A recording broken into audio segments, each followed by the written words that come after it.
This blockbuster video on 16 versions of Mamiya SIX cameras started with the interesting history of the first Mamiya SIX in 1940, designed personally by the master Seiichi Mamiya. It took me over a year to find Model 1. Let's go through the restoration process together. This one has a lot of problems as expected for an 85-year-old camera. The leatherette on the front is distorted, possibly due to an earlier repair attempt or maybe heat. The leatherette on the back is better, but very brittle and partially detached. The side leatherette is missing. The folding mechanism was jammed and I fixed it earlier, but that's not the subject today. I think there has been an attempt at repair before, but the owner gave up at some point. This impossible to get first Mamiya is worth any effort to restore as close to the original as possible. Here's another Mamiya SIX, Model 3, the last of the pre-war models, which I'm going to use as a donor camera. This one came in a box of parts including detached front leatherette, which was in a surprisingly good condition and dimensionally matching our prized Model 1. Here's the plan. Use the Model 3 donor camera to harvest the original front leatherette, then restore the Model 3 with new leatherette. Here's the new leatherette ordered online. They come in different patterns, colors and thicknesses.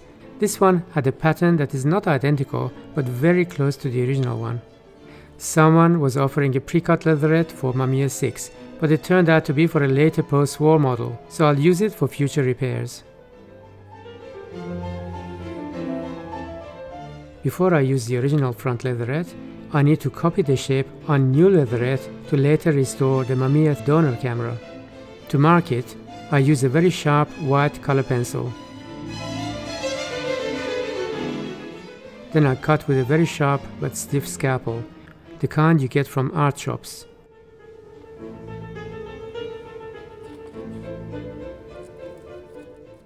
I check to see if the shape is exactly right. It seems to be. Now it's safe to use the original one on Model 1. The distorted and buckled leatherette comes off with a little effort by cutting through the adhesive. It may come off easily or it may require some pressure. I'm going to try to preserve even the damaged leatherette for possible future small repairs, for example just a few millimeters of missing leatherette. What's left on the metal body is probably a combination of the original glue and something else used by the previous owner who attempted repair. I need to completely clean it off back to bare metal. A flat-edged but stiff scalpel like this one is ideal. It needs a steady hand to clean the edges of the leatherette area against a slightly raised metal frame. We need to make sure what is left is perfectly clean, so I'll wash it with isopropyl alcohol or rubbing alcohol that you can get from a pharmacy. This may have to be done several times until the cotton tips come off almost clean. There's glue and gunk on the back of the leatherette, but I don't want it to be soaked in alcohol, so I'll do just a couple of wipes. For the glue, I'll be using Plyo Bond, which is a contact adhesive and usually recommended for this type of application. Here are instructions if you want to pause and read. I'll also demonstrate. I never use the tip of the tube to apply the glue. That creates an uncontrollable mess. I use a thin, flat paintbrush, the kind used for acrylic or oil painting. Cheap synthetic ones are okay. The round ones used for watercolor painting are not very good. I paint over the body precisely to the edges and as quickly as possible. Move steadily across the surface. Don't let the painted glue get too thin. Reload frequently. As quickly as possible, do the same with the leatherette. Go to the very edges, but don't paint the edge itself. With contact adhesive, both surfaces need to be covered separately. Then, when they're almost dry, just slightly tack it to the touch. They should be pressed together. The exact timing is an art rather than science. In my experience with this glue, around 3 minutes from the start or 1 minute after the last piece is just about the right time.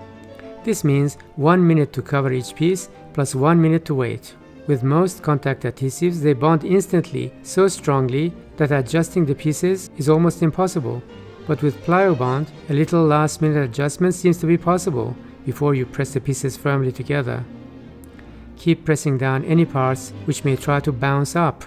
Hold it for a minute or so until they firmly bond. For the folding part, my plan is to cut a single piece of new leatherette which bends over all the angles, then join in the center of the right side, end to end. I start with precise measurement of each side to less than 0.5 mm accuracy. I draw a diagram as I go. Now I need to draw a template to the same level of accuracy. I'll be using AutoCAD. You can use ruler and pencil if you don't have CAD software, but it'll be harder to get the angles right. Here I'm drawing each line as measured, give it the required thickness, join the ends, and create the trapezoidal shapes. There are two shapes, each repeating twice. They need to be folded against each other to form one flat piece. This is a part that's hard to do manually, but very easy on CAD software. There are 5 pieces here rather than 4, because the right side is duplicated in 2 halves. So the first and last pieces need to be cut in the middle. That is our end joint. The drawing needs to be printed in 1:1 scale, not just fit to paper.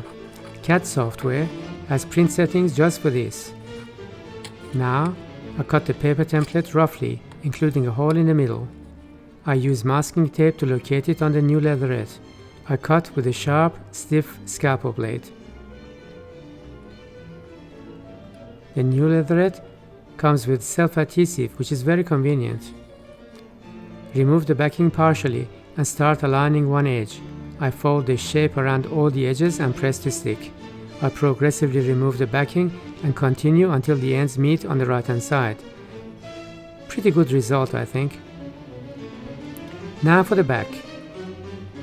I don't want to lose the original leatherette, which is molded for the exact curves of the back and the edges, so the removal is a surgical operation without damage. Then the same process as the front is required, but on a much larger scale and very messy, so I'll mask off the edges to protect the inside parts of the camera. I think this partial cleaning of the glue proves the half attempt at repair by the previous owner. I'll attempt to clean it thoroughly and without compromise. Then clean with alcohol about 10 times. The glue on the paintbrush is now hard set. I clean it off with acetone. Then I dry it with a blower before reuse. The same process as before, glue on both sides. Then press together after the 2 sides are almost dry but slightly tacky. A little adjustment is possible with this glue before you really commit and press hard. Any part that has tension and wants to bounce off, you keep pressing until it gives up and sticks. I do the same with the edge, using leatherette from the donor camera. The leatherette is now done and I'm quite happy with the results. I'll try to clean 80 years of fingerprints, oil and dust off the chrome parts. For this I use lighter fluid. Just moisten the cotton tip and rub on anything other than engraved writing and the glass.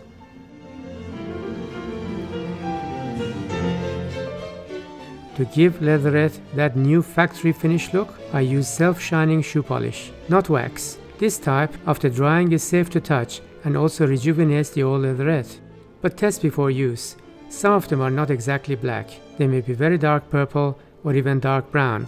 I found this one to be real black. It needs to be painted with a paintbrush, not just with the applicator that comes with it. After it's applied, it looks just like new. Now I have to attend to Model 3 donor camera. I restore this one entirely with a new self-adhesive leatherette.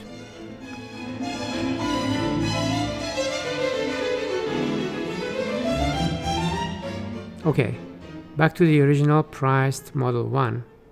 The black paint is damaged in many places. This is not brassing, it's just defective paint chipping off. It'll continue, so I can't leave it like this. I start with completely masking off all other camera parts. This masking job needs to be very precise. For delicate and fine parts, I use very thin magic tape. For larger parts, I use paper and masking tape. Painting directly over the chipped paint is not a good idea. We need to sand back any chipped area and also roughen all the other areas for maximum adhesion. For that, we need a precise sanding tool. I start with fine sanding paper. I cut a narrow strip. I place it over the cotton tip as a springy cushion and tape them together. Now it can be pressed against the metal part to sand it very precisely. For the paint, I choose real black gloss enamel, which is like car paint. Spray from half a meter away and fast, just 1 or 2 sweeps at a time. After just 2 sweeps, leave it for 2 hours to set. A total of 4 sweeps on each surface is sufficient. Otherwise, you may get paint blobs in the corners. This process took a full day. A couple of hours after the last spray, the masking tape needs to be removed. If you leave it much longer, the enamel paint becomes so hard that pulling the tape will remove the paint with it. After the masking tape is removed, leave it untouched for at least 3 days until it's super hard. Until that time, try not to touch the paint parts with fingers, as you'll get your fingerprints molded on the surface forever. I'm very happy with the results. Now, I check for light leaks from the bellows. This is a small, rechargeable LED that I use for this purpose. I showed the full process in this video. Turn on the LED and place it inside the bellows, then close the camera. Turn off the lights and look around the bellows to see if there are any light leaks.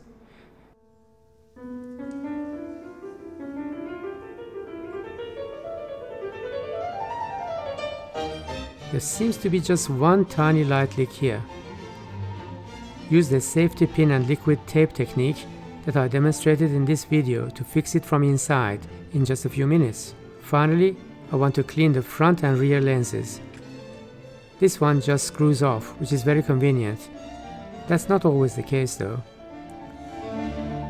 I use this cleaner with cotton tips. Then I dry and polish off with a lens cleaning cloth. After closing the bellows, I can do the same with the rear lens. So here we have it, 2 beautifully restored vintage cameras, one very historic first Mamiya SIX, restored with original parts from the donor camera, which was itself restored with new matching leatherette. I'm very happy with the results as I place them in the glass cabinets of the Tech Heritage Museum. Never give up, they're worth it. Subscribe means thank you.